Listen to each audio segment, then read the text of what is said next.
This hero is super broken in lane. In this video, you're gonna see how Templar Assassin at its full potential and it's being played by a rank 35. You'll be surprised at how strong he is at laning. Immediately after securing the bounty rune, the first thing he did was run into the lane. And he dug himself in the ground. And so the next step here is to wait for his prey, which is a bristleback, which is actually usually pretty tanky. But that is only the case if you let him farm and get his levels and items like Vanguard. And you can see when this huge physical damage is paired with a support that has slow like Leech plus another blood grenade, the bristleback couldn't run away. But this is only the beginning if you think that he is going to let bristleback take over the lane. So the moment bristleback TP'd back into the lane after dying, the secret to win against a bristleback is pretty simple. And that is just to spam your melt every 10 seconds. And melt is such a broken spell that it actually gives 5 armor reduction at level 1 that can basically guarantee to kill most of the tankiest hero. And you can see just by how this Templar Assassin is just spamming it every 10 seconds, making it very annoying for the enemy.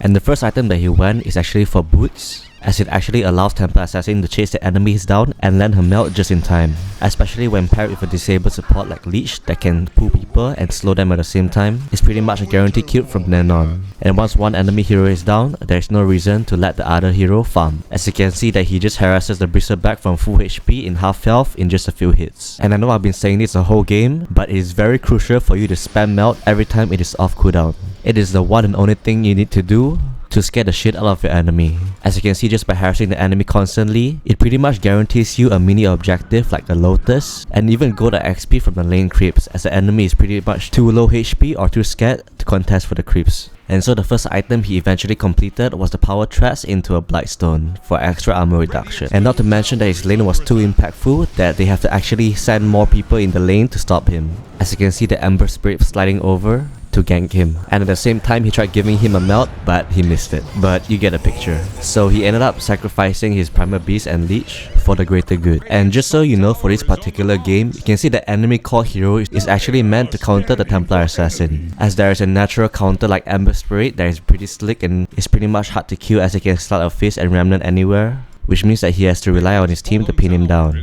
And then there is a Dragon Knight carry, which is pretty much tanky, so you can't really one-shot him. And the same thing goes for the bristleback, which is also pretty tanky as well after he got his Vanguard, which makes him not really a fun target to go on. And so while there is so many heroes that is not really fun to jump in for, the items he went for this game is basically a Dragon Lance into a Desolator, and then only for the Blink Dagger, as there is really not enough damage to kill these heroes in the mid game. And so one of the things that he does early on in these games is to pretty much just keep farming. As you can see that in the mid lane, the Radiant is actually making use of their early game advantage to make pressure and forcing a team fight. And so one of your most important jobs as a carry is to not get baited to join these team fights, as you are really not ready to join unless you got your Desolator or your Blink Dagger ready. So instead you can help your teammate by forcing towers on the other side of the lane, which will eventually force a glyph or an enemy hero to TP down to defend the tower. So most of the plays for this Templar Assassin is just farming for its next item timing. And so while I mentioned that the enemy hero mostly counters the Templar Assassin, which also actually enables the Timbersaw in this game, as he is pretty much a big counter to any strength heroes. And of course, one of the most classic play of playing a Templar Assassin is to secure the Roche in the mid game.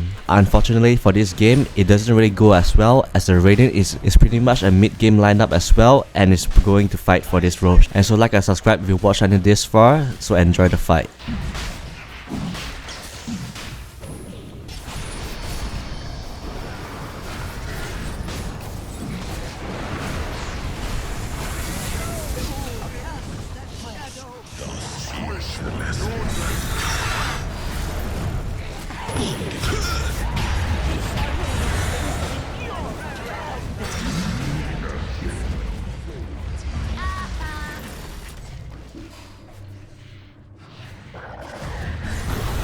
Unstoppable double kill.